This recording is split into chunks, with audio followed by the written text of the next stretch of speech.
Shalom dan puji Tuhan saudara atas kebaikan Tuhan pada setiap kita sehingga pada hari ini kita boleh bersama di dalam ringkasan pelajaran sekolah Sabat, pelajaran yang ketiga yang bertajuk Kain dan Legasinya. Untuk memulai pembelajaran kita, mari kita tunduk kepala dan kita berdoa. Bapa Syurgawi, terima kasih atas kebaikan-Mu, karena bersama dengan kami pada hari ini dalam mempelajari pelajaran sekolah Sabat kami. Dalam nama Yesus kami berdoa. Amin. Kain dan legasinya. Yang menjadi pertanyaan kepada kita ialah, siapa Kain? Siapa keturunannya? Apa akibat dari tindakan Kain? Apa kaitan Kain dengan kita saat ini? Bolehkah kita diibaratkan seperti Kain? Di skrin Anda adalah ayat-ayat Alkitab yang boleh membantu kita di dalam pelajaran kita pada minggu ini. Ayat hafalan kita terdapat di dalam Kejadian 4 ayat 7 mengatakan, apakah mukamu tidak akan berseri jika engkau berbuat baik? Tetapi jika engkau tidak berbuat baik, dosa sudah mengintip di depan pintu. Ia sangat menggoda engkau, tetapi engkau harus berkuasa atasnya. Nah saudara, pendahuluan sekolah Sabat kita sukar untuk membayangkan bagaimana perasaan Adam dan Hawa ketika mereka mengetahui bahwa anak sulung mereka, Kain, telah membunuh saudaranya Habel. Kejadian 4 berisi kisah pembunuhan pertama dan jatuhnya manusia semakin dalam ke dalam dosa.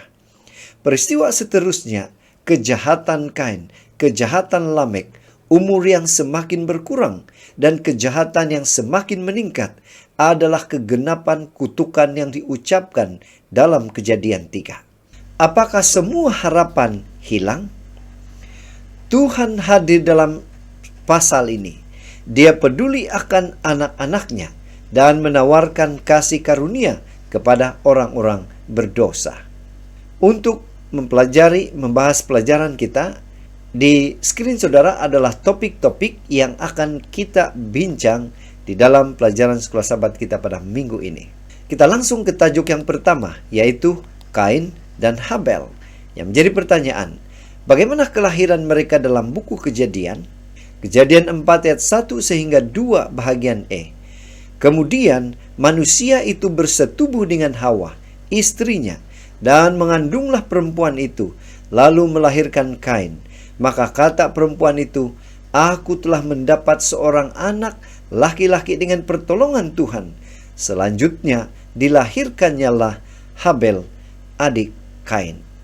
Hawa ingat janji Allah dalam Kejadian 3 ayat 15 saat dia melahirkan anak pertamanya. Hawa mengira Kain adalah penggenapan nubuatan itu, keturunan yang akan membebaskan mereka dari dosa. Ternyata harapan ini menutupi kelahiran Habel. Hebel dalam bahasa Ibrani, yang artinya kesia-siaan. Lihat Pengkhotbah 12 ayat 8. Masing-masing mereka membuat pilihan yang berbeda. Kain memilih untuk mengusahakan tanah dan Habel memilih untuk memelihara ternak. Kelihatannya Kain mengikuti perintah Allah. Semuanya tampak berjalan sesuai rencana.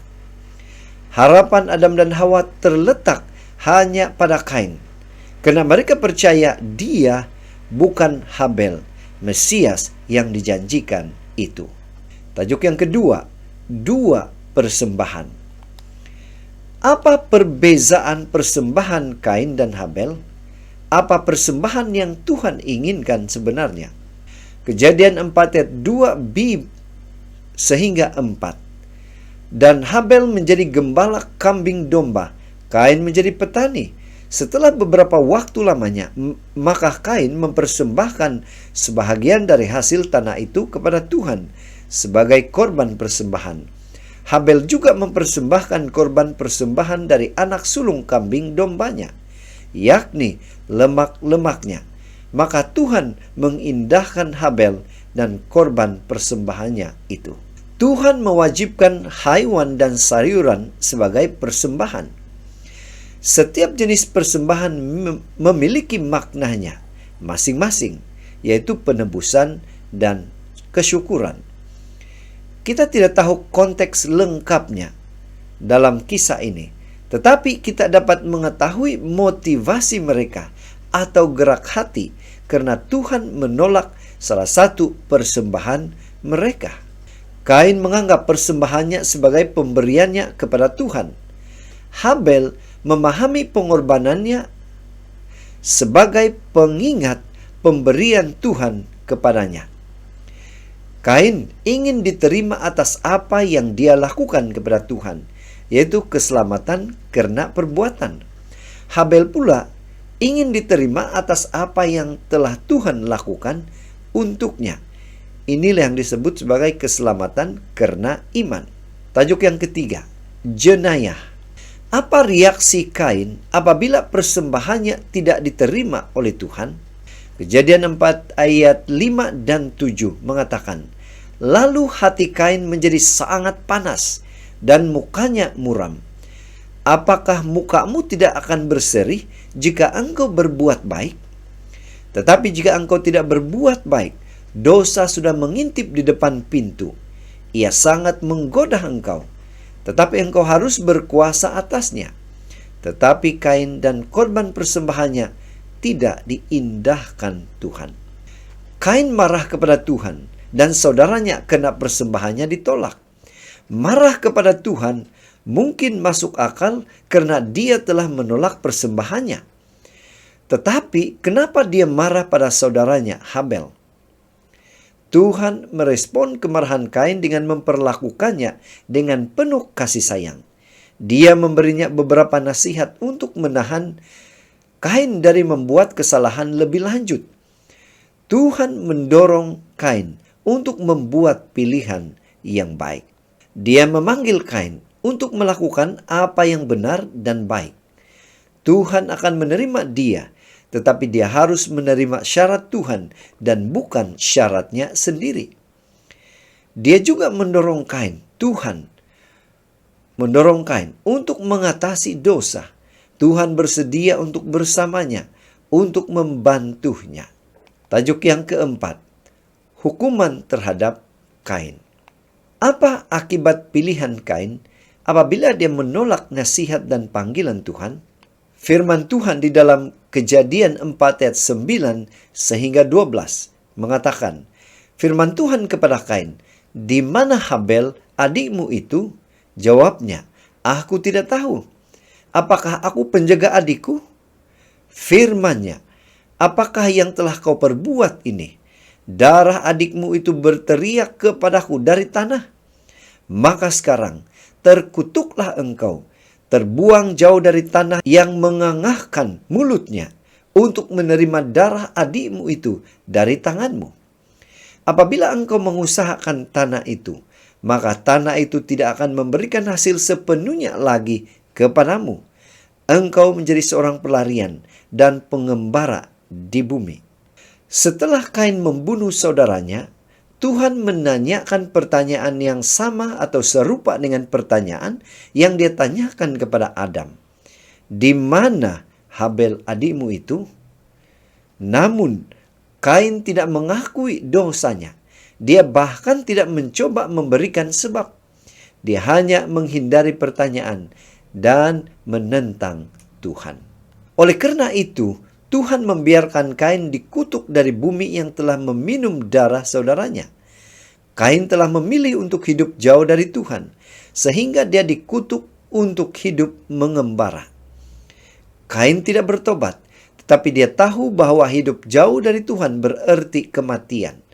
Tetapi Tuhan memelihara orang-orang berdosa dengan belas kasihan Tuhan. Sebab jika Kain harus dihukum 7 kali lipat, maka Lamek 77 kali lipat. Kejadian 4 ayat 24. Keturunan Kain menjadi lebih buruk dari generasi ke generasi. Lamek adalah contoh yang tepat untuk hal ini. Dia adalah bahagian dari generasi ke-7 setelah Adam. Kita lihat di skrin saudara, apa yang Kain dan Lamek ini lakukan Kain dia monogami, Lamek dia poligami. Kain dia sembunyikan dosanya, Lamek dia sombong dengan dosanya. Kain dia meminta kasih karunia, si Lamek dia tidak meminta kasih karunia. Kain dihukum 7 kali lipat oleh Tuhan. Lamek dia patut dihukum 70 kali 7 lipat. Topik yang terakhir yaitu kejahatan manusia. Apakah kejahatan manusia berhenti di keturunan Lamek?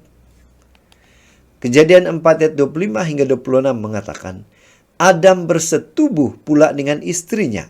Lalu perempuan itu melahirkan seorang anak laki-laki dan menamakannya Set. Sebab katanya, Allah telah mengaruniakan kepadaku anak yang lain sebagai ganti Habel, sebab Kain telah membunuhnya.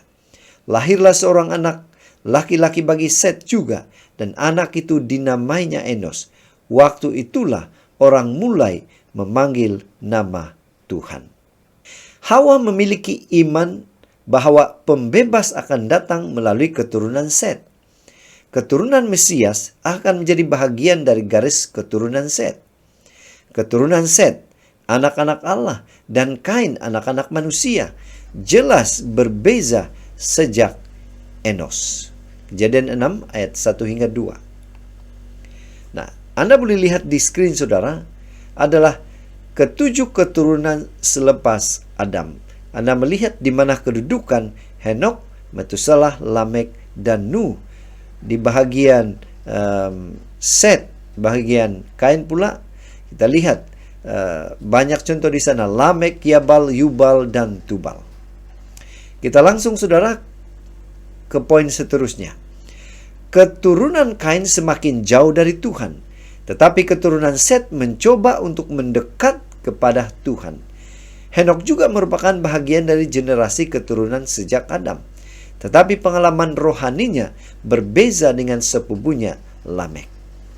Kita adalah anak-anak Tuhan. Mari kita meniru Henok dan berjalan setiap hari bersama Tuhan.